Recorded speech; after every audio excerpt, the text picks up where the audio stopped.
ದೇವ್ರೆ, ನಾವು ಅಂದುಕೊಳ್ಳೋದು ಒಂದು, ಆ ವಿಧಿ ನಮ್ಮ ಜೀವನದಲ್ಲಿ ನಡೆಸೋದೇ ಇನ್ನೊಂದು. ಆನಂದ್ ನನ್ನ ಮನಸಾರಿ ಪ್ರೀತಿಸಿ ಅವರನ್ನೇ ಮದುವೆ ಹಾಕಬೇಕು ಅಂತ ನೂರಾರು ಕನಸನ್ನ ಕಟ್ಕೊಂಡಿದ್ದೆ ನಾನು. ಆ ಕನಸಿಗೆ ಆ ದೇವರು ಕೊಡಲಿ ಪೆಟ್ಟು ಹಾಕ್ಬಿಟ್ಟ. ಈಗ ಅಮರನ ಸತಿಯಾಗಿ ಜೀವಿಸ್ತಾ ಇದ್ದೀನಿ. ಆದರೆ ಈಗಲಾದರೂ ಕೂಡ ಈ ಸಿಂಧೂರ, ಈ ಮಾಂಗಲ್ಯ ಸ್ಥಿರವಾಗಿ ಉಳಿಲಿ ಅಂತ ಆಶೀರ್ವಾದ ಮಾಡು.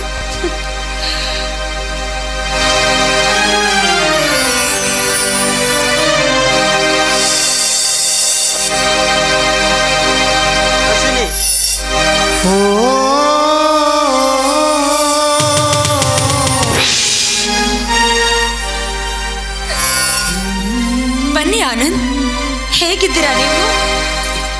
ನಾನು ಚೆನ್ನಾಗಿದ್ದೀನಿ ಅಶ್ವಿನಿ. ನಿನಗೆ ನಾನು ಹೇಗಿದ್ದೀನಿ ಅಂತ ಕೇಳಿದ್ರು ಕೂಡ ಚೆನ್ನಾಗಿದ್ದೀನಿ ಅಂತ ಹೇಳುವ ಪರಿಸ್ಥಿತಿಯಲ್ಲಿ ನೀನಿಲ್ಲ ಅನ್ನೋದು ನನಗೆ ಚೆನ್ನಾಗಿ ಗೊತ್ತು ಅಶ್ವಿನಿ, ಯಾಕೆ ಹೀಗೆ ಮಾಡ್ತಾ ಇದೆಯಾ? ಯಾಕೆ ಈ ರೀತಿ ನಡ್ಕೊಳ್ತಾ ಇದೆಯಾ ನೀನು? ನಿನ್ನ ಹಿಂದಿನ ಪ್ರೇಮದ ಘಟನೆಗಳನ್ನೆಲ್ಲ ನೆನೆದು ಕೈ ಹಿಡಿದ ಅಮರ್ನೊಂದಿಗೆ ನೀನು ದಾಂಪತ್ಯ ಜೀವನಕ್ಕೆ ಹೊಂದಿಕೊಳ್ತಾ ಇಲ್ಲ ಅನ್ನೋ ವಿಷಯ ನನಗೆ ಗೊತ್ತು ಕಣೆ, ನನಗೆ ಗೊತ್ತಾಗಿದೆ ಅಶ್ವಿನಿ. ಆನಂದ್, ನೀವು ನನ್ನ ಬಗ್ಗೆ ತಪ್ಪಾಗಿ ತಿಳ್ಕೊಂಡಿದ್ದೀರಾ ನೋಡಿ. ಎಂದು ನೀವು ನನ್ನನ್ನು ನಿಮ್ಮ ಸ್ನೇಹಿತರಿಗೋಸ್ಕರ ತ್ಯಾಗ ಮಾಡಿದ್ರು ಅಂದೆ ನಾನು ಆ ವಿಷಯವನ್ನು ಬಿಟ್ಟಿದ್ದೀನಿ. ಆದ್ರೀಗ ಅಮರ್ನ ಕೈ ಹಿಡಿದು ನಾನು ಯಾವ ನರಕ ಯಾತ್ರೆ ಅನುಭವಿಸ್ತದೆ ಅಂತ ನಿಮಗೆ ವಿಷಯ ಗೊತ್ತಾದರೆ ನಿಮ್ಮ ಮನಸ್ಸಿಗೆ ತುಂಬಾ ಆಘಾತವಾಗುತ್ತೆ. ಅಶ್ವಿನಿ, ಈ ನಿನ್ನ ನರಕ ಯಾತನೆಗೆ ನಾನೇ ಅಲ್ವೇ ಕಾರಣ? ನಿನ್ನ ಆಸೆ ಆಕಾಂಕ್ಷೆಗಳನ್ನು ಕೊಂದಿರುವಂಥ ಪಾಪಿ ನಾನೇ ಅಲ್ವೇ?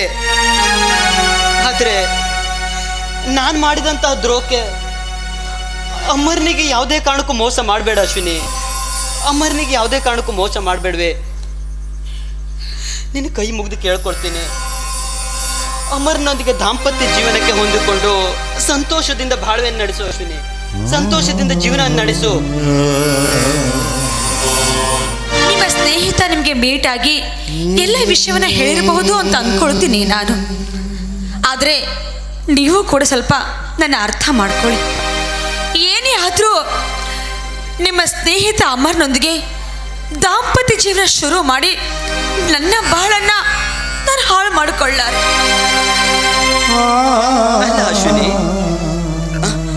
ಅಗ್ನಿ ಸಾಕ್ಷಿಯಾಗಿ ತಾಳಿ ಕೊಟ್ಟು ಇಸ್ಕೊಂಡಂತಹ ಗಂಡನಿಗೆ ದ್ರೋಹ ಬರೆದು ನೀನು ಯಾವ ಪಾಪಕ್ಕೆ ಗುರಿ ಆಗಬೇಕು ಅಂತ ಹೇಳ್ತಾ ಇದೆಯಾ ಅಲ್ವೇ? ನೀನು ಅಮರ್ನೊಂದಿಗೆ ದಾಂಪತ್ಯ ಜೀವನಕ್ಕೂ ಹೊಂದಿಕೊಳ್ಳೋದಕ್ಕೂ ನೀನು ಬಾಳ ಹಾಳಾಗೋದಕ್ಕೂ ಏನೇ ಕಾರಣ ಇದೆ ಇಲ್ಲಿ? ಏನು ಕಾರಣ ಇದೆ ಹೇಳು?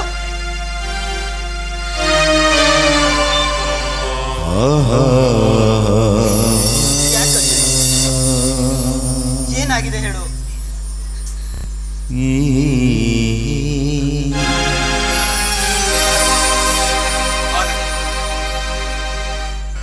ಆನಂದ್ ತನ್ನ ಸಿಂಧೂರ ಮಾಂಗಲ್ಯವನ್ನು ಉಳಿಸಿಕೊಳ್ಳುವುದಕ್ಕಾಗಿ ಆನಂದ್ ಅಶ್ವಿನಿ ನಿಜವಾಗಿ ದೇವತೆಯಪ್ಪ.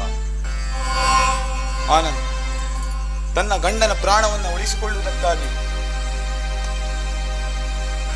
ಅಶ್ವಿನಿ ತನ್ನ ಜೀವನದಲ್ಲಿ ಬರೀ ಕಷ್ಟವನ್ನೇ ನೋಡಿಕೊಂಡು ಸಾವು ಬದುಕಿನ ನಡುವೆ ಹೋರಾಡುತ್ತಿರುವಂತಹ ನಿರ್ಜೀವ ಗೊಂಬೆ ಅಂತಾಗಿದೆ. ಏನು ಹೇಳ್ತಾ ಇದ್ದೀರಿ ನೀವು? ಅಮರ್ನ ಕೈ ಹಿಡಿದು ಅಶ್ವಿನಿ ನಿರ್ಜೀವ ಗೊಂಬೆ ಅಂತ ಜೀವನ ನಡೆಸ್ತಾ ಇದ್ದಾಳ? ಅಮರ್ ಸಾವು ಬದುಕಿನ ಮಧ್ಯೆ ಹೋರಾಡ್ತಾ ಇದ್ದಾನ? ಡಾಕ್ಟರ್, ನೀವು ಈ ರೀತಿಯ ಒಗಟಾಗಿ ಮಾತನಾಡದೆ ನೇರವಾಗಿ ಏನು ವಿಷಯ ಅಂತ ಹೇಳ್ಬೇಡಿ ಡಾಕ್ಟರ್. ಆನಂದ್, ಭಗವಂತನ ಮಹಿಮೆಯನ್ನು ಬಲ್ಲವರು ಯಾರು? ಕೆಲವರಿಗೆ ಐಶ್ವರ್ಯವನ್ನು ಕೊಟ್ಟರೆ ಕೆಲವರಿಗೆ ದಾರಿದ್ರ್ಯವನ್ನು ಕೊಡ್ತಾನೆ, ಕೆಲವರಿಗೆ ಸುಖ ಸಂತೋಷವನ್ನು ಕೊಟ್ಟರೆ ಇನ್ನು ಕೆಲವರಿಗೆ ಕಾಯಿಲೆಯನ್ನು ಕೊಟ್ಟು ಬರೀ ದುಃಖದ ಹೊಳೆಯಲ್ಲಿ ನೂಕಿ ಬಿಡುತ್ತಾನೆ. ಅಂದ್ರೆ ಡಾಕ್ಟರ್, ನೀವು ಹೇಳ್ತಾ ಇರೋ ಪ್ರಕಾರ ನನ್ನ ಸ್ನೇಹಿತರು ಅಮರ್ನಿಗೆ ಏನಾದರೂ ಅಂತ? ಆನಂದ್, ಅಮರ್ ಸ್ತ್ರೀ ಸುಖವನ್ನು ಬಯಸಿದರೆ ಅವನ ಜೀವಕ್ಕೆ ಗಂಡಾಂತರವಿದೆ. ಅಮರನ ಮೂತ್ರಕೋಶದಲ್ಲಿ ಕ್ಯಾನ್ಸರ್ ಕಾಯಿಲೆ ಇದೆ. ಡಾಕ್ಟರ್ ಏನ್ ಹೇಳ್ತಾ ಇದ್ದೀರಾ? ಅಮರನಿಗೆ ಮೂತ್ರಕೋಶದ ಕ್ಯಾನ್ಸರ್ ಇದೆಯಾ? ಅಯ್ಯೋ ದೇವ್ರೇ, ನನ್ನ ಪ್ರಾಣ ಸ್ನೇಹಿತನ ಜೀವನದಲ್ಲಿ ಅದೆಂತ ಆಟ ಆಡ್ತಾ ಇದೆಯಪ್ಪ. ಡಾಕ್ಟರ್, ಈ ವಿಷಯ ಅಮರನಿಗೆ ಗೊತ್ತಿದೆಯಾ? ಅಮರನಿಗೆ ಟ್ರೀಟ್ಮೆಂಟ್ ಕೊಡ್ತಾ ಇರುವವನು ನಾನೇ. ಆದರೆ ನಿನಗೆ ಕ್ಯಾನ್ಸರ್ ಕಾಯಿಲೆ ಇದೆ ಎನ್ನುವಂತಹ ರಹಸ್ಯದ ಮಾತು ಇದುವರೆಗೆ ಅಮರನಿಗೆ ತಿಳಿಸಲಿಲ್ಲ. ಕಾರಣ ಸಮಯ ಬಂದಾಗ ನಾನೇ ಅವನಿಗೆ ತಿಳಿಸ್ತೇನೆ. ವಿಷಯ ತಿಳಿದೆ ನೀವು ಅಮರನಿಗೆ ಮದುವೆ ಆಗಲು ಅವಕಾಶ ಕೊಟ್ಟು ಒಂದು ಹೆಣ್ಣಿನ ಬಾಳನ್ನ ಯಾಕೆ ಹಾಳು ಮಾಡಿದ್ರಿ? ಆ ಮದುವೆ ನೀವು ನಿಲ್ಲಿಸಬಹುದಿತ್ತಲ್ವಾ? ನೋಡು ಆನಂದ್, ಅಮರನ ಮದುವೆಯ ಸಮಯದಲ್ಲಿ ನಾನು ವೈದ್ಯ ಸಮ್ಮೇಳನದಲ್ಲಿ ಭಾಗವಹಿಸಲು ದಿಲ್ಲಿಗೆ ಹೋಗಿದ್ದೆ. ಬರುವಷ್ಟರಲ್ಲೇ ಅಮರನ ವೆಡ್ಡಿಂಗ್ ಕಾರ್ಡ್ ಅನ್ನು ನೋಡಿ ದಿಗ್ಭ್ರಮೆಗೊಂಡೆ. ಆಗ ಮದುವೆ ನಿಲ್ಲಿಸಲೆಂದು ಮದುವೆ ಮನೆಗೆ ಹೋದಾಗ ಅಮರನು ಅಶ್ವಿನಿ ಕೊರಳಿಗೆ ಮಾಂಗಲ್ಯ ಧಾರಣೆ ಮಾಡಿ ಮುಗಿದು ನಂತರ ಅಶ್ವಿನಿಯನ್ನು ಕರೆದು ಇದ್ದ ವಿಷಯವನ್ನು ಸವಿಸ್ತಾರವಾಗಿ ಹೇಳಿ ಅವಳ ಹತ್ತಿರ ಯಾರ ಹತ್ತಿರನೂ ಹೇಳಬೇಡು ಅಂತ ಆಣೆಯನ್ನು ಮಾಡಿಸಿದ. ಅಮರನ ಬಾಳಿನಲ್ಲಿ ಎಂತಹ ದುರ್ಘಟನೆಗಳು ನಡೆದು ಹೋದು, ಎಂತಹ ದುರ್ಘಟನೆಗಳು ನಡೆದು ಹೋದು. ಅಶ್ವಿನಿ, ನಾನು ನಿನ್ನನ್ನು ಸರಿಯಾಗಿ ಅರ್ಥ ಮಾಡ್ಕೊಳ್ದೆ ನಿನ್ನ ಮನಸ್ಸಿಗೆ ನೋವಾಗುವಂತ ಚುಚ್ಚು ಚುಚ್ಚು ಮಾತನಾಡಿದ ಕಣೆ. ದಯವಿಟ್ಟು ನನ್ನನ್ನು ಕ್ಷಮಿಸು. ನಿನ್ನ ಬಾಳ ಹಾಳಾಗೋದಕ್ಕೆ ನಾನೇ ಕಾರಣ ಆಗೋದ್ನಲ್ಲ ಅಶ್ವಿನಿ, ನಾನೇ ಕಾರಣ ಆಗೋದ್ನಲ್ಲೇ. ಆನಂದ್, ಈಗ ಹತ್ತು ಕರೆದ್ರೆ ಯಾವ ಪ್ರಯೋಜನವೂ ಇಲ್ಲ. ನನ್ನ ಬಾಳಿನಲ್ಲಿ ಬಿರುಗಾಳಿ ಎದ್ದು ಎಷ್ಟೋ ದಿವಸಗಳಾಗೋದು. ಆದರೆ ಸದಾಕಾಲ ಎಲ್ಲ ನೋವನ್ನ ಮನಸ್ಸಲ್ಲಿ ಬಚ್ಚಿಟ್ಕೊಂಡು ಸಮುದ್ರದ ಅಲೆಗಳಂತೆ ಮೌನವನ್ನ ತಾಳಿದ್ದೇನೆ ನಾನು. ಬಂದದ್ದು ಬರಲಿ, ಆ ಭಗವಂತನ ದಯವಂದಿರಲಿ. ಸದ್ಯಕ್ಕೆ ನನ್ನ ಪರಿಸ್ಥಿತಿ ಏನಾಗಿದೆ ಅಂದರೆ, ಈ ಸಿಂಧೂರ ಮಾಂಗಲ್ಯ ಇದನ್ನ ಕಾಪಾಡಿಕೊಳ್ಳುವ ಹೋರಾಟದಲ್ಲಿ ಭಾಗಿಯಾಗಿದ್ದೀನಿ ಅಷ್ಟೇ.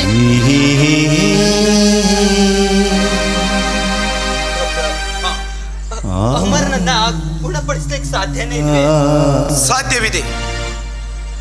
ಅಮರನಿಗೆ ಇನ್ನು ಪೂರ್ಣ ಅವನಿಗೆ ಕಾಯಿಲೆ ಹಿಡಿಯಲಿಲ್ಲ, ಮಾತ್ರ ಶುರುವಾಗಿದೆ ಅಷ್ಟೇ.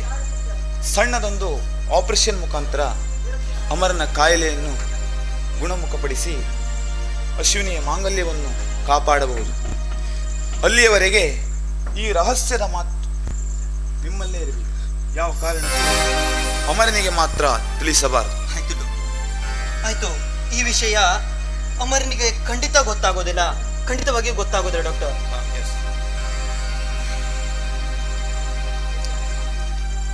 ಅಶ್ವಿನಿ, ಇನ್ನು ಧೈರ್ಯಗೆಡಬೇಡ. ನಿನ್ನ ಗಂಡನ ಪ್ರಾಣವನ್ನು ಉಳಿಸಿಕೊಡುವಂತಹ ಜವಾಬ್ದಾರಿ ನನ್ನದಿದೆ. ನೀವಿನ್ನು ನಿಶ್ಚಿಂತೆಯಿಂದ ನಾನಿನ್ನು ಬರ್ತೇನೆ.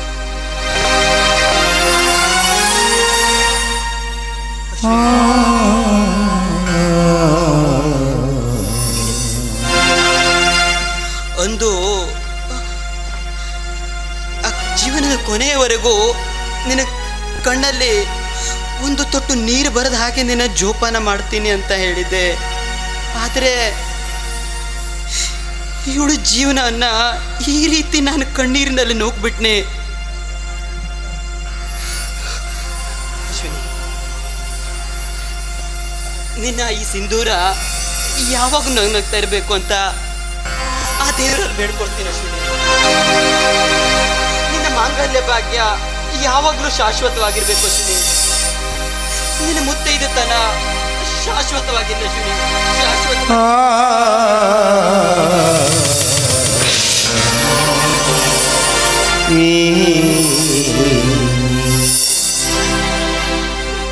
ದೇವ, ಹೆಣ್ಣಿಗೆ ಬೇಕಾಗಿರೋದು ಮುತ್ತೈದೆಯ ಸೌಭಾಗ್ಯ ಮಾತ್ರ. ನನಗೆ ನನ್ನ ಗಂಡನಿಂದ ಯಾವ ಸುಖ ಸಂತೋಷಗಳನ್ನು ಬಯಸ್ತಾ ಇಲ್ಲ. ನಾನು ಮುತ್ತೈದೆಯಾಗಿರಬೇಕು. ಮುತ್ತೈದೆ ಆಗಿರಬೇಕು. ದಯವಿಟ್ಟು ಇದೊಂದನ್ನು ಮಾತ್ರ ನೆರವೇರಿಸಿಕೊಡು. ಬ್ರಹ್ಮ ಬರೆದ ಹಣೆಯಲ್ಲಿ ಅಧ್ಯಾಯನಿದೆ, ಸರಿ ತಪ್ಪು ಎರಡು ಅವನ ಸೂತ್ರದಲ್ಲಿದೆ. ಬ್ರಹ್ಮ ಬರೆದ ಹಣೆಯಲ್ಲಿ ಅಧ್ಯಾಯನಿದೆ.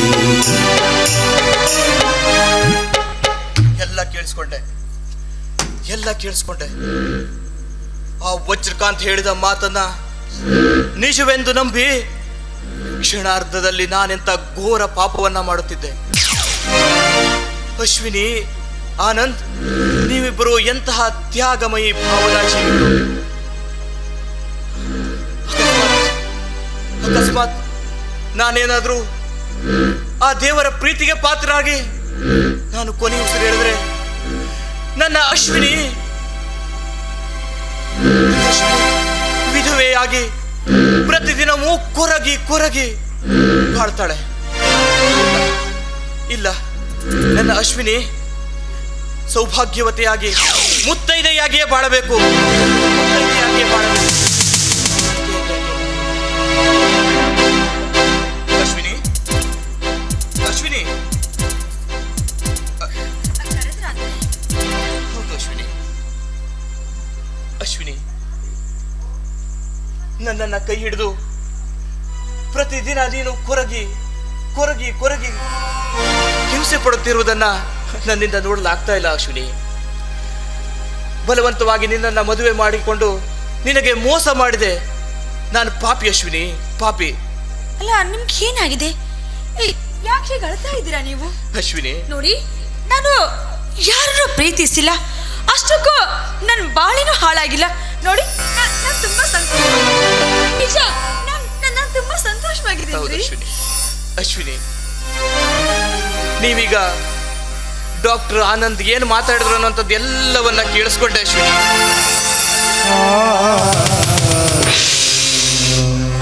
ನೀನು ಆನಂದ್ ಅಮರ ಪ್ರೇಮಿಗಳು ಅನ್ನುವಂಥದ್ದನ್ನ ಕೇಳಿಸ್ಕೊಂಡೆ.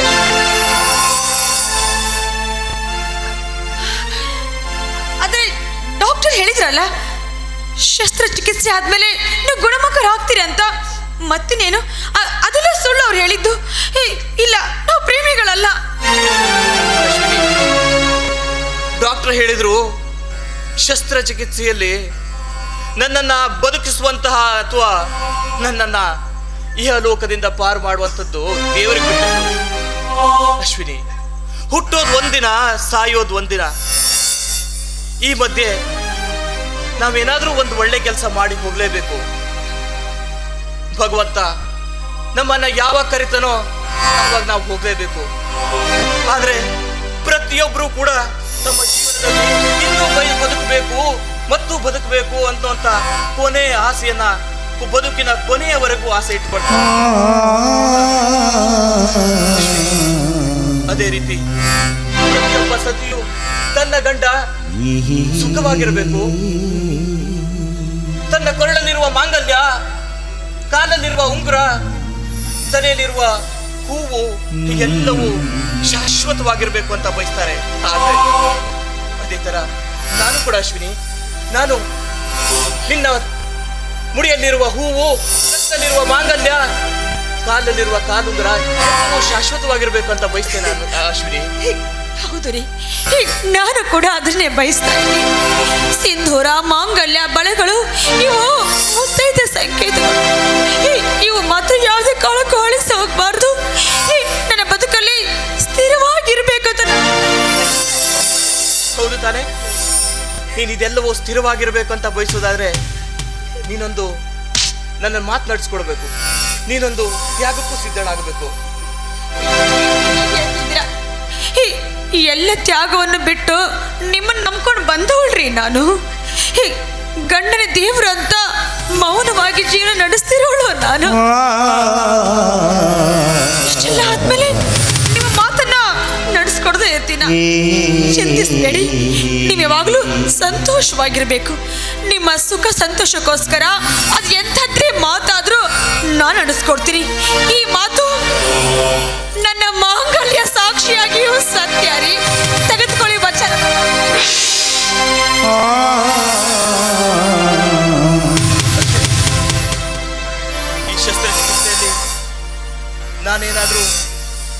ದೇವರ ಪ್ರೀತಿಗೆ ಪಾತ್ರರಾದರೆ ನೀನು ನಿನ್ನ ಹಣೆಯಲ್ಲಿರುವ ಸಿಂಧೂರವನ್ನು ಅಳಿಸದೆ, ನಿನ್ನ ಮಾಂಗಲ್ಯವನ್ನ ತೆಗೆಯದೆ ನೀನು ಶಾಶ್ವತವಾಗಿ ಮುತ್ತೈದೆ ಆಗಿರಬೇಕು ಅಶ್ವಿನಿ.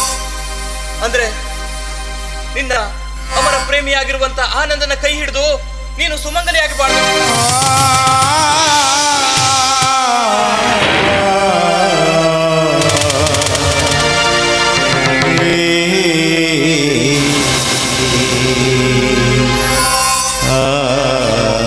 ಏನ್ರಿ ಮಾತಾಡ್ತಿದ್ದೀರಾ ನೀವು? ನೀವು ನನಗೆ ಅಗ್ನಿ ಸಾಕ್ಷಿಯಾಗಿ ಮಾಂಗಲ್ಯ ಕಟ್ಟಿರೋ ಗಂಡ ರೀ.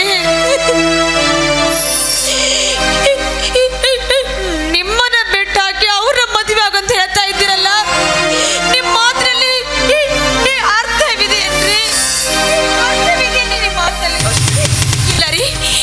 ಅಕಸ್ಮಾತಾಗಿ ಆಪರೇಷನ್ ಅಲ್ಲಿ ನೀವು ವಿಧಿವಶರಾದ್ರೂ ಕೂಡ ನಾನು ವಿಧವೆಯಾಗಿ ನಿಮ್ಮ ನೆನಪಲ್ಲೇ ಉಳಿತೀನಿ ವಿನಃ ಪರಪುರುಷನ ಕೈ ಹಿಡಿದು ಇನ್ನೊಬ್ಬರಿಗೆ ಹೆಂಡತಿ ಆಗ್ಲಾರೆ ಬಯಸುವ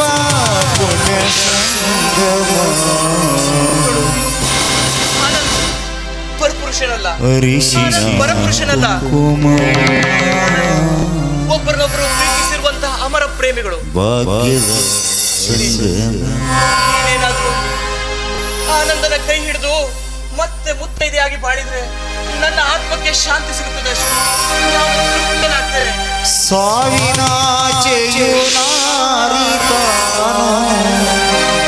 ಬಯಸುವ ಪುಣ್ಯ ಸಂಗಮ ಅರಿಶಿನ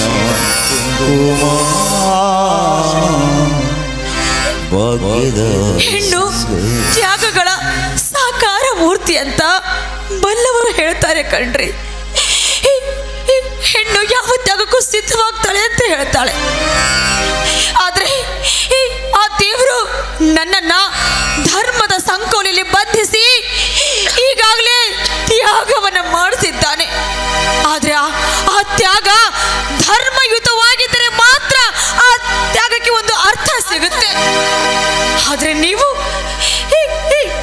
ಗಂಡನನ್ನ ಮರೆತು ಮತ್ತೊಬ್ಬರನ್ನ ಮದುವೆ ಆಗು ಅಂತ ಹೇಳ್ತಿದ್ರಲ್ಲ, ಇದು ಧರ್ಮಯುತವಾದ ತ್ಯಾಗನ?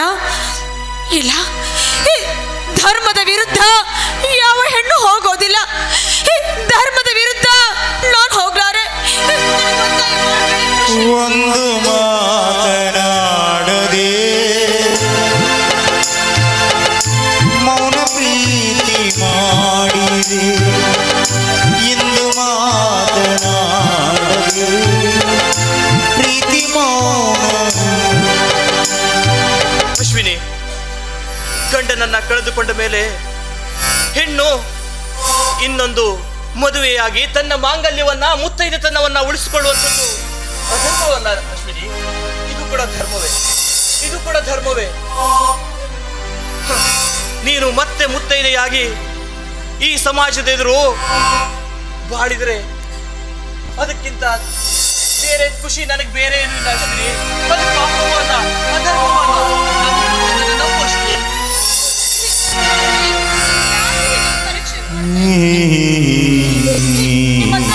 ಪರಿಪರಿಯಾಗಿ ಕೇಳ್ಕೋತೀನ್ರಿ, ಈ ಮಾಂಗಲ್ಯಕ್ಕೆ ಮಾತ್ರ ಕುತ್ತು ತರಬೇಡಿ ಅಂದ್ರೆ ಆಗ್ಲಿ ಸಾಕ್ಷಿಯಾಗಿ ಸಾವಿರಾರು ಜನ ಸಮ್ಮುಖದಲ್ಲಿ ನನಗೆ ಮಾಂಗಲ್ಯ ಕಟ್ಟಿದ ನನ್ನ ಪತಿ ನೀವೇ ಅಂದ್ರೆ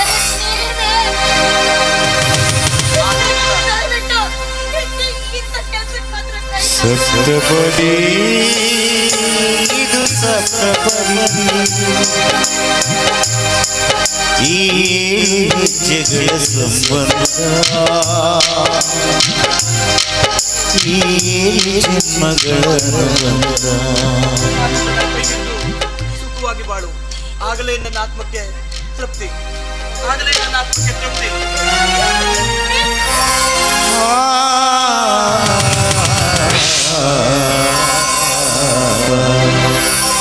ಯಾವ ಯಾರ ಮುಡಿಗೆ ಯಾರ ಒಲವು ಯಾರ ಕಡೆಗೆ ನಿನ್ನ ಪ್ರೇಮ ಮಾವತಿ ಯಾರ ಒಲವು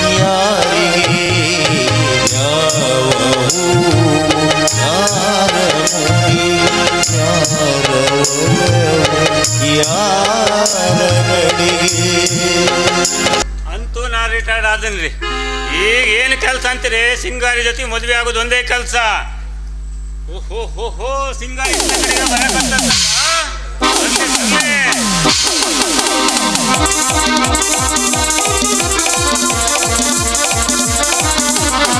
ಸಾಯಬ್ರ, ಏನ್ರಿ ನಿಮ್ಮ ವೇಷ ಭಾಷೆ ಎರಡು ಬದಲಾಗ್ಬಿಟ್ಟೈತಿ. ಹಾಯ್ ಸಿಂಗಾರಿ. ಅಯ್ಯಯ್ಯೋ, ಇನ್ನೂ ಸ್ವಲ್ಪ ಬಿಟ್ಟೆ. ಏನ್ರಿ ಎಲ್ಲ ಬದಲಾಗ್ ಬಂದ್ಬಿಟ್ಟಿರಲ್ಲ. ಸಿಂಗಾರಿ, ನಮ್ಗೆ ನಿಮ್ಗೆ ಗೊತ್ತಾಗ್ತಿಲ್ಲೇನು? ಅಂದ್ರ ಹಾಕೊಂಡಿರ ಅದು ಗೊತ್ತಾತ್ರಿ. ಅಂದ್ರ ನಿಮ್ಗೆ ರಿಟೈರ್ಡ್ ಆಗೋಯ್ತ್ರಿ. ರಿಟೈರ್ಡ್ ಆಯ್ತು ಈಗಾಗ್ಲೇ. ರೊಕ್ಕ ಎಲ್ಲ ನನ್ನ ಹೆಸರಿಗೆ ಮಾಡೋ ಮರ್ರೆ, ಮದ್ವೆ ಯಾವಾಗ ಮಾಡ್ಕೊಳ್ಳೋಣ ಹೇಳಲ್ಲ. ಈ ಸಿಂಗಾರಿ, ಈಗಾಗ್ಲೇ ಒಂದು 10-20 ಲಕ್ಷ ರೂಪಾಯಿ ನನ್ನ ರಿಟೈರ್ಡ್ ಆದ ಹಣ ಬಂದಿದೆ. ಶಿವ. ಆದ್ರೆ ಆವಾಗ ನೀ ನನ್ನ ಮದುವೆ ಆಗ್ತಿ, ಆಮೇಲೆ ನನಗೆ ದುಡ್ಡು ವಾಪಸ್ ಕೊಡೋದು. ಅಲ್ಲ, ಬೆಳಕರದ ಮೇಲೆ ಹಿಂಗ ಆಗ್ತಾವ. ಒಂದು ಕೆಲಸ ಮಾಡ್ರಿ, ರೊಕ್ಕ ಎಲ್ಲ ಮೊದಲು ನನಗೆ ಕಳಿಸಿ ಬಿಡ್ರಲ್ಲ, ಆಮೇಲೆ ಮದ್ವೆ ಇಟ್ಕೊಳ್ಳೋಣ. ಅಬ್ಬಬ್ಬ, ನಿನ್ನ ಐಡಿಯಾ ಏನು ಹೇಳಿ ನನಗೆ ಗೊತ್ತಾಯ್ತು. ನೀವು ನನ್ನ ಲವ್ ಮಾಡ್ತಾ ಇಲ್ಲ, ನನ್ನ ದುಡ್ಡು ಲವ್ ಮಾಡಿದ್ರಿ. ನಾನೇನು ಹುಚ್ಚು ಪ್ಯಾಲೆ ಅಲ್ಲ, ನಾನು ಹನುಮಂತ ಇದ್ದೀನಿ. ನೀನು ಏನಿದ್ರು ನನ್ನ ದುಡ್ಡು ನಾನು ನೋಡ್ಕೊಳ್ತೀನಿ, ನೀನು ಆ ಕಡೆ ಹೋಗು. ಅಷ್ಟ ಮುಗಿತ್ ನೋಡಿ. ಅಲ್ರಿ, ಇದು ಏನ್ ಮಾಡೋದ್ರಿ ಅಂತೀನಿ. ಹೆಂಗೋ ಒಂದು ಬಕ್ರ ಸಿಕ್ಕಿತ್ತು, ಪ್ರೀತಿ ಮಾಡ್ಬಿಟ್ಟು ರೊಕ್ಕ ಮಾಡ್ಕೊಳ್ಳೋಣ ಅಂದ್ರ ಇವನು ಹಾಳು ಬಿದ್ದು ಹೋದಲ್ರಿ. ಯಾರ ಮುಂದೆ ಹೇಳಪ್ಪ ನನ್ನ ಸುದ್ದಿನ? ಎಷ್ಟು ಸಲ ಹೇಳಿ ನೀ ಹಲ್ಕಟ್ ನನ್ನ ಮಗ ಹನುಮಂತನ ಉಸಾಬರಿಗೆ ಹೋಗ್ಬೇಡ. ನಮ್ಮ ಸುದ್ದಿ ಏನಂತ ಸ್ವಲ್ಪ ಈ ಕಡೆ ನೋಡಿ. ನಮ್ಮ ಸುದ್ದಿಯಾಗರ ಅಂತದ್ ಏನೈತಲೇ ಕವಿ? ಏನ ಮಾಡೋದು, ಇಬ್ರು ಸೇರಿ ಹಗ್ಗ ಹಾಕೊಂಡು ಸಾಯೋ ಪರಿಸ್ಥಿತಿ ಬಂದೆ. ಯಾಕ? ಯಾಕಂದ್ರೆ ನಮ್ಮಪ್ಪ ಈಗಾಗಲೇ ನನಗೆ ಬೇರೆ ಹುಡುಗಿ ನೋಡಿ ಮದುವೆ ನಾಳಕ್ ವಿಚಾರ ವಿಚಾರ ಮಾಡಬಿಟ್ಟನ. ಮತ್ತ ಒಂದು ಕೆಲಸ ಮಾಡ, ಮತ್ತ ನಮಗೂ ಸಮಯ ಆಗ್ತಾ ಬಂತು, ಮೊದ್ಲು ಅವ್ನ್ ಮಾಡ್ಕೊಂಡ್ಬಿಡ್ ನೀನ್ ನಂಗಾರ. ಅಂದ್ರೆ ಬೇಡಂತೆ. ಅಲ್ಲ, ಇನ್ನೇನ್ ಬ್ಯಾಡ ಅನ್ಸುತ್ತಪ್ಪ. ನೋಡ, ಅದಕ್ಕ ನಾ ಒಂದು ನಾಟಕ ಮಾಡಕ್ ಹೊಂಟೇನಿ. ಹೇಳು. ಈ ನಾಟಕದಾಗ ಮುಕುಂದ ಮುರಾರಿ ಇಬ್ರು ಪಾತ್ರ ಮಾಡಕ್ ಒಪ್ಪ್ಯಾರ. ಇದ್ರಾಗ ನೀನು ಒಂದು ಪಾಠ ಮಾಡಕ್ ಒಪ್ಪಿಗೆ ಐತಿ. ಆ ಕುಡುಕ್ರು ಕೂಟ ಯಾರು ಪಾತ್ರ ಮಾಡ್ತಾರ? ಹಂಗಾರ ಬೇಡ ಬೇಡ, ನಂದು ನಿಂದು ಮದುವೆ ವಿಚಾರ. ಮದ್ವೆ ವಿಚಾರ? ಹೌದು. ಅಂದ್ರೆ ನಾವಿಬ್ರು ಮದ್ವಿಗ ಬಂದೀವಿ. ಒಂದು ವೇಳೆ ಈ ನಾಟಕ ನಾವು ಮಾಡೋ ಸಕ್ಸಸ್ ಆಯ್ತು ಅಂದ್ರೆ ನಂದು ನಿಂದು ಮದುವೆ ಪಕ್ಕ. ನೋಡ, ನಂದು ನಿಂದ ಮದ್ವೆ ಆಗುತ್ತೆ ಅನ್ನಂಗಿದ್ರ ಆ ಕುಡುಕನ್ ಜೊತೆ ಪಾತ್ರ ಮಾಡಕ ನಾನು ರೆಡಿನ. ಹೌದಲ್ಲ, ಇದ್ರಾಗ ಹೆಂಗ ಮಾಡ್ಬೇಕು ಏನ್ ಮಾಡ್ಬೇಕಂತ ಹೇಳ್ತೇನೆ. ನಡಿ ಮನೆಗೆ. ಎಲ್ಲ ಮನೆಗೆ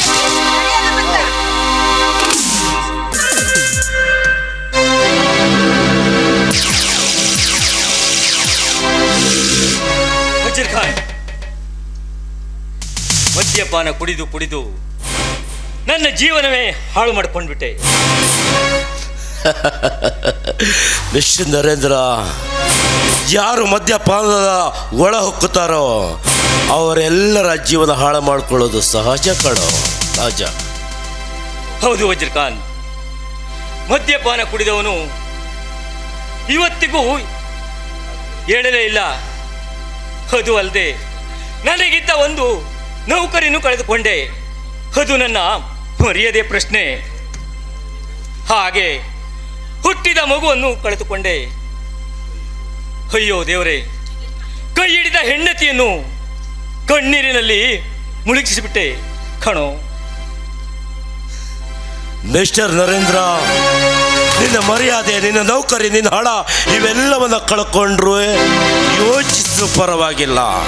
ಆದರೆ ವ್ಯಭಿಚಾರಿಯಾದ ನಿನ್ನ ಹೆಂಡತಿಯನ್ನು ಕಳ್ಕೊಳ್ಳೋದಕ್ಕೆ ನೀನು ಯಾವುದೇ ಯೋಚನೆ ಮಾಡಬೇಡ. ಹಾಗಾಗಿ ಎಷ್ಟೋ ಜನ ಕಾಮುಕರಿಗೆ ಹುಟ್ಟಿದ ಆ ಮಗು ಸತ್ತು ಹೋಗಿತ್ತು, ಒಳ್ಳೆಯದೇ ಆಯಿತು. ನಿನ್ನ ಮರ್ಯಾದೆ ಪ್ರಶ್ನೆಗೆ ಅದೊಂದು ಕಳಂಕವಾಗಿತ್ತು. ನೋಡೋ, ನೀನಿನ್ನೂ ಒಳ್ಳೆ ಮನುಷ್ಯನಾಗಿ ಬದುಕೋದಕ್ಕೆ ದಾರಿಯನ್ನು ಹುಡುಕು. ವಜೀರ್ ಖಾನ್, ಬದುಕಿನ ದಾರಿ ಮುಗಿದು ಹೋಗಿರುವಾಗಲೇ ಇನ್ನು ಮುಂದೆ ಬದುಕುವ ದಾರಿಯಾದರೂ ಹೇಗೆ? ಇದೆ ನರೇಂದ್ರ, ಇದೆ. ನೀನು ಮತ್ತೊಂದು ಮದುವೆ ಆಗಬೇಕು. ಅಂದ್ರೆ ಕೈ ಹಿಡಿದ ಹೆಂಡತಿ ಇರುವಾಗಲೇ ಮತ್ತೊಂದು ಮದುವೆ ಆಗಬೇಕೆ? ಯಸ್. ಅದು ಕಾನೂನಿಗೆ ಅಪರಾಧ ಅಲ್ಲವೇ? ನಿನ್ನ ಕೈ ಹಿಡಿದ ಮೊದಲನೇ ಹೆಂಡತಿ ಬದುಕಿದ್ರಲ್ವೇ ನಿನ್ನ ಕಾನೂನು ನಿನಗಡ್ಡ ಬರೋದು. ಅಂದ್ರೆ ನಾನು ಆ ನಿರ್ಮಲೆಯನ್ನು ಏನ್ ಮಾಡಬೇಕು? ಅಂದ್ರೆ ನೀನು ನಮ್ಮ ಜೀವನಕ್ಕೆ ಮುಳ್ಳಾಗಿದ್ದವರನ್ನ ಮುಳ್ಳಿನಿಂದಲೇ ತೆಗಿರಬೇಕು. ಅಂದ್ರೆ ನೀನು ನಿನ್ನ ಮೊದಲನೇ ಹೆಂಡತಿ ನಿರ್ಮಲೆಯನ್ನ ಕೊಲೆ ಮಾಡಬೇಕು. ಹೌದು ವಜ್ರ ಖಾನ್, ನೀನು ಹೇಳಿದ ಮಾತು ನಿಜ. ಆ ಕುಲೆಗೆಟ್ಟ ನಿರ್ಮಲೆಯಿಂದ ನನಗೆ ಯಾವ ಸುಖವೂ ಇಲ್ಲ. ಹಾಗೆ ನನಗೆ ಅಡ್ಡಿ ಬರುತ್ತಿರುವ ಆನಂದನು ಉಳಿಬಾರದು. ಆದ್ರೆ ಅವರನ್ನು ಮುಗಿಸುವ ಬಗೆ ಹೇಗೆ? ಮಿಸ್ಟರ್ ನರೇಂದ್ರ, ವಜ್ರ ಖಾನ್, ಅದು ಹೇಗೆ ಅಂತ ನಾನು ಐಡಿಯಾ ಇಲ್ಲಿ ಹೇಳಲ್ಲ. ಬಾ, ಅವನು ಕಾಣ್ತಾ ಇದ್ದಿಲ್ಲ, ಬಾರು. ಆ ಬಾರ್ನಲ್ಲಿ ಕುಡಿದು ಒಂದೇ ಒಂದು ಪೆಗ್ ಹಾಕಿ ಹೇಳ್ತೇನೆ.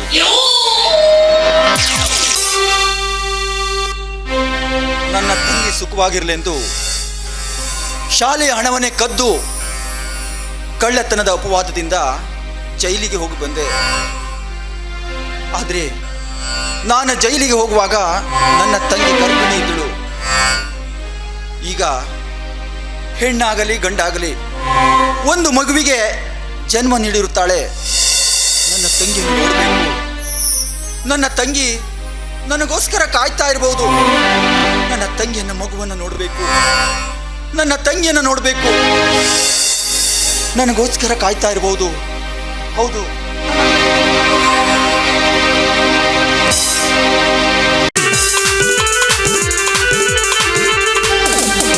ಸ್ವಾಮಿ, ಕೊನೆಗೂ ನನಗೆಂತ ಶಿಕ್ಷೆ ಕೊಟ್ಬಿಟ್ಟೆ ನೀನು.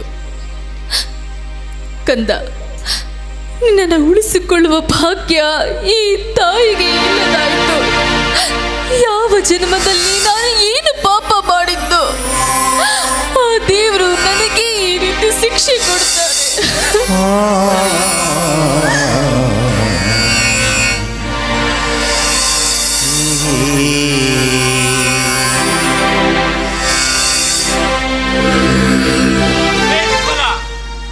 ದಿನವಿಡೀ ಹೊತ್ತು ಹೊತ್ತು ಈ ಮನೆಯನ್ನು ನರಕದ ಕೋನಾಗಿ ಮಾಡ್ತಾ ಇದೆಯಲ್ಲ. ಹಾಳಾದವಳೆ, ಏನ್ ಮಾಡ್ಬೇಕು ಅಂತಿದ್ಯಾ? ಸ್ವಾಮಿ, ಈ ರೀತಿ ಚಿತ್ರ ಹಿಂಸೆ ಕೊಡೋದಕ್ಕಿಂತ ಒಂದೇ ಒಂದು ಸಾರಿ ನನ್ನ ಕತ್ತ ಹೆಚ್ಚಿಗೆ ಸಾಯಿ.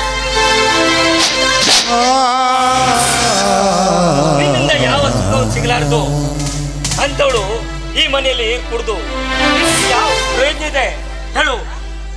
ನಿನ್ನಿಂದ ನನಗೆ ಸುಖ ಸಿಗಬೇಕು ಅಂದ್ರೆ ನಿನ್ನಿಂದ ಅವಳು ಇರಬಾರ್ದು. ನೀನು ಸಾಯಲೇಬೇಕು ಕಣೆ.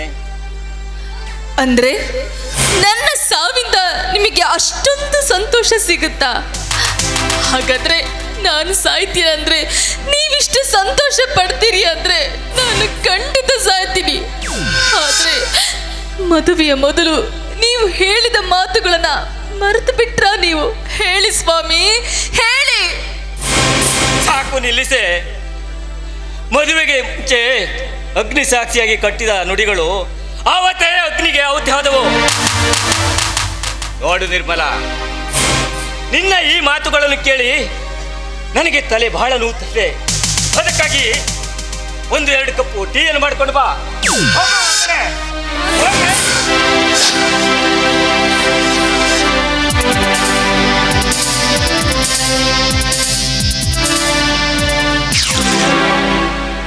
ಮಿಸ್ಟರ್ ನರೇಂದ್ರ, ಇಂದು ಕಾಲ ಕಳೆದು ಪ್ರಯೋಜನ ಇಲ್ಲ.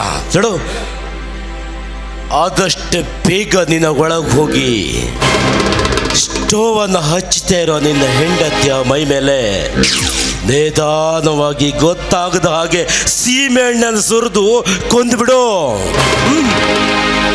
ಇನ್ನು ಮುಂದೆ ಮುಗೀತು ಕಣೆ ನಿರ್ಮಲ, ನಿನ್ನ ಕೊನೆಯ ಗಳಿಗೆ ಬರ್ತಾ ಇದ್ದೀನಿ. ಈಗ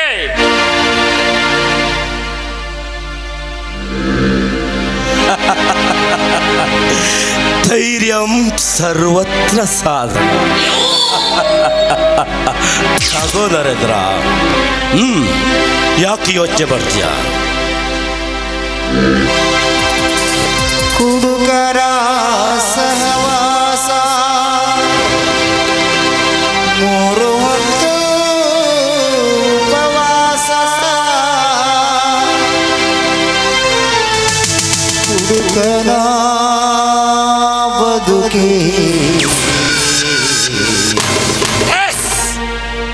ವಜ್ರಕಾಂತ್, ಈಗ ನನಗೆ ಧೈರ್ಯ ಬಂತು.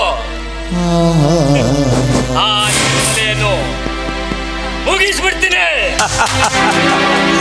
ನನಗೆ ಗೊತ್ತು, ಸಾರಾಯಿಯ ದಾಸನಾಗಿರುವ ನೀನು ಸ್ವಲ್ಪ ಸಾರಾಯಿ ಒಳಗೆ ಹೋದ್ರೆ ಸಾಕು, ಮುಗಿಸುವ ಧೈರ್ಯ ಬಂದೇ ಬರುತ್ತಂತ ನನಗೆ ಗೊತ್ತು. ಜೊತೆಗೆ ಇದನ್ನು ತಗೋ, ಚಟವೇ ಚಟುವಟಿಕೆಯ ಮೂಲ.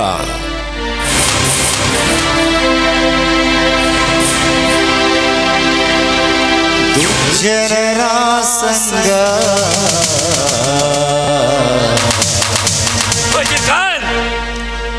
ಏನ್ ಪವರ್ ಇದೆ. ಸಿಗರೇಟ್ ಹೊಡೆದ್ರೆ